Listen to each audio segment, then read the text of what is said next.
அந்த பிள்ளைங்களை கெடுக்குது அப்படின்னு. அதுல ராஜேஸ்வரி சொன்ன ஒரு ரொம்ப முக்கியமான ஒரு பாயிண்ட் வந்து நம்ம எல்லாருமே ஒத்துக்கிட்டு தான் ஆகணும்.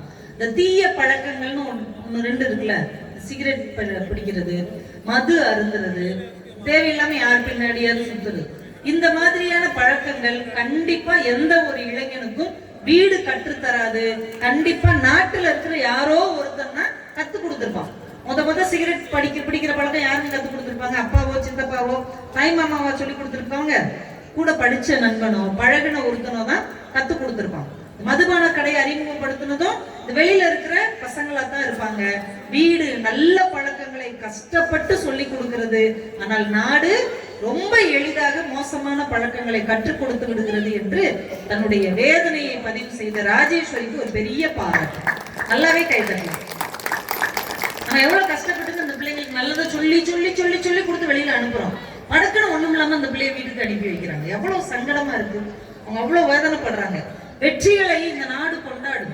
ஒரு பிள்ளை ஃபர்ஸ்ட் ரேங்க் வாங்கிருச்சு, ஒரு பெரிய விளையாட்டு வீரனா இருக்கு, இந்த நாடே கொண்டாடும், விருது கொடுக்கும், அப்படி பொன்னாட பொறுத்துவாங்க.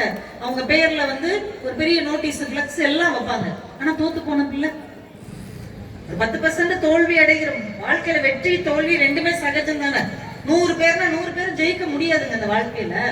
ஒரு பிள்ளை தோத்து போகும், ஒரு பிள்ளை ஃபெயில் ஆகும், ஒரு பிள்ளை அவமானப்பட்டு கீழே விழும். அப்ப இந்த சமூகம் என்ன செய்யும் தெரியுமா? இதெல்லாம் யாருன்னா அந்த பூமியில வாழ வந்துச்சோ அப்படின்னு அலட்சியப்படுத்தும், இல்லைன்னா சிரிச்சுட்டு போகும். ஆனா அந்த நேரத்துல வீழ்ந்து கிடக்கிற அந்த இளைஞனை யார் தூக்குறது? யார் தோள் கொடுப்பது? யார் மடியில படுக்க வச்சு ஆறுதல் சொல்வது என்றால் வீடு மட்டும்தான் அதை செய்யும். வெற்றியின் போது நாடு கொண்டாடும், ஆனால் தோல்வியின் போது வீடு தான் கூட நிற்கும். அதெல்லாம் ஒண்ணு இல்லடா, நீ ஜெயிச்சிருவடா, இதெல்லாம் ஒரு விஷயமா பாத்துக்கலாம். இந்த படிப்பு இல்லைன்னா இன்னொரு படிப்பு எடுத்து படி, இல்ல ஒரு வருஷம் சும்மா வீட்டுல கூட இரு, அம்மா உனக்கு சோறு பொங்கி போடுறேன்டா, அப்பா உன்னைய பாத்துக்குவாடா, எதை நினைச்சும் வருத்தப்படாதே என்று ஆறுதல் சொல்வதற்கு வீட்டை தவிர நம்ம பிள்ளைங்களுக்கு வேற இடமே கிடையாது. நீங்க எண்ணுயிர் தோழன் பாபுன்னு ஒருத்தனை கேள்விப்பட்டிருக்கீங்களா? ஒருத்தர் பாரதி ராஜா சாருக்கு அசிஸ்டண்டா இருந்தவர். இந்த குயிலு குப்பம் பாட்டுல எல்லாம் அந்த தாடி வச்சு ஒல்லியா இருப்பாரு. ஞாபகம் இருக்கா உங்களுக்கு? பெரும்புள்ளின்னு ஒரு படத்துல நடிச்சாரு. அவர் கேரக்டர் செட் ஆகுதுன்னு அவரை வந்து செகண்ட் ஹீரோவா போட்டார் பாரதி ராஜா. அப்புறம் 2-3 படங்கள் வந்து அவர் ஹீரோவாவே நடிச்சார். அது எண்ணுயிர் தோழன் ஒரு படத்தை நடிக்கும் போது தான் நினைக்கிறேன் ஒரு பாடலுக்கு அவர் ஆடுவார். இன்னைக்கு கூட நீங்க அந்த யூடியூப்ல பார்க்கலாம். பாபு பேர், எண்ணுயிர் தோழன் பாபு. அந்த படத்துடைய பேர்லயே அவர் பேர் வரும். அப்ப அவருக்கு வந்து ஒரு 20-22 வயசு தான் இருக்கும். அந்த பையன் மேல ஒரு மாடியில இருந்து ஒரு பர்த்டே பார்ட்டிக்கு டான்ஸ் ஆடுற மாதிரியான ஒரு காட்சி. அப்ப ஆடிக்கிட்டு அவன் வந்து கீழே விழணும். கீழே வந்து ஃபர்ஸ்ட் டைம் அந்த பெட்டு கிட்டு மெத்தையெல்லாம் போட்டு வச்சிருக்காங்க. டூப்பு போட்டு எடுத்துக்கலாம்னு கேட்டிருக்காங்க. இல்ல அதெல்லாம் நான் சமாளிச்சிருவேன்னு அந்த பையன் சொல்லியிருக்காரு. முதல் தடவை ட்ரையல் பார்க்கும்போது கரெக்டா குதிச்சிட்டார். அப்புறம் படம் நிஜமாவே ஒளிப்பதிவு செய்யறாங்க. அவர் அப்படியே சுத்தி வந்து அதுல விழும்போது லேசா திரும்பி விழுந்துட்டார். அப்படியே இந்த பெட்ல இருந்து தரையில விழுந்து இந்த முதுகு தண்டுல அடிபட்டு அதுக்கப்புறம் அவரால் எந்திக்கவே முடியல. எத்தனை வருஷம் தெரியுமா? 1 நாள் 2 நாள் கிடையாது, 38 ஆண்டுகள் அந்த பையன் படுத்த படுக்கையில இருந்தான். சினிமா துறை மறந்துருச்சு. அவனை பார்த்து கைத்தட்டின மக்கள் மறந்துட்டாங்க, விசில் அடிச்ச ரசிகர்கள் மறந்துட்டாங்க, ஏன் பாரதி ராஜா சாரே மறந்துட்டார். ஒரு தடவை போன் பண்ணி ஹாப்பி தீபாவளி அப்படின்னு சொல்லிட்டார். நான் ரொம்ப நன்றிப்பா, நீங்க அப்படின்னு கேட்டிருக்காரு. நான் பாபு சார். எந்த பாபு அப்படின்னு கேட்டிருக்கேன். உங்க பாபு சார்னு சொல்லி போனை வச்சுட்டு 1.5 மணி நேரம் அழுதாரு. அதுக்கப்புறம் திரும்ப கூப்பிட்டு பாபுன்னு சொன்னோடனே பாரதி ராஜா கண் கலங்கி அந்த பையன் கிட்ட பேசினாங்க. 38 வருஷங்க அந்த பையன் எந்திக்கவே இல்லை.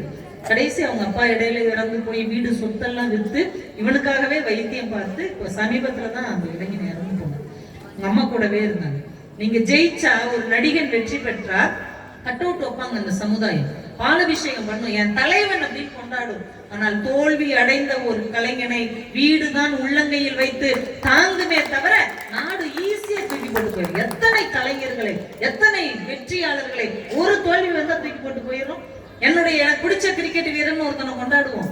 அவன் படத்தை தான் நம்ம டிபியில வைப்போம், நோட்டு புக்ல ஒட்டி வச்சிருப்போம். ஒரு 4 போட்டியில அவன் தோத்துட்டான்னா அந்த டீம்ல அவன் இல்லைன்னா அடுத்த ஆளு நம்ம கொண்டாடிடுவோம். எனக்கு தோனி தான் வேணும், விராட் கோலி தான் வேணும்ட்டு. அப்ப அந்த தோல்வி அடைஞ்சவனுக்கு எங்க இடம் இருக்கு?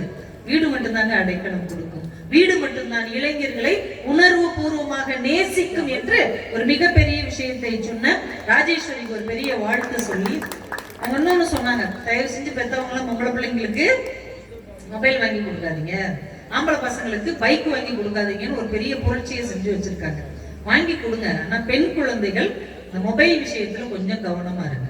நீங்க என்ன நினைப்பீங்க, வீட்டுக்குள்ள தானே உட்காந்து நம்ம சேட் பண்றோம், வீட்டுக்குள்ள தானே யார்கிட்டயாவது பேசணும்னு நினைப்பீங்க. ஆனால் இந்த சின்னஞ்சிறிய மொபைல் போன் உங்களை மிகப்பெரிய ஆபத்தில் கொண்டு போய் விடக்கூடிய அபாயம் இருக்கிறது என்பதையும் தயவு செஞ்சு புரிந்து கொள்ள வேண்டும். அப்ப யார் வருவான்னா உங்க அம்மா அப்பா தான் வருவாங்க. கூட சேர்ந்து சேட் பண்ணவங்க, அதுக்கு தூண்டுன தோழிகள் நண்பர்கள்லாம் காணாம போயிடுவாங்க. நான் இருக்கேம்மா, சரிம்மா சரிம்மான்னு உங்க தப்பை மன்னித்து நீங்கள் சரி செய்வதற்கான வாய்ப்பை கூட அம்மா அப்பா தான் வழங்குவார்கள் என்று ரொம்ப அழகா சொன்னாங்க.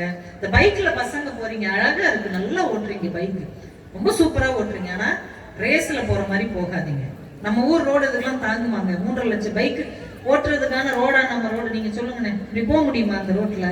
அதான் அவங்க சொன்னாங்க 100ல போறா 108ல திரும்பி வர்றான் அப்படின்னு.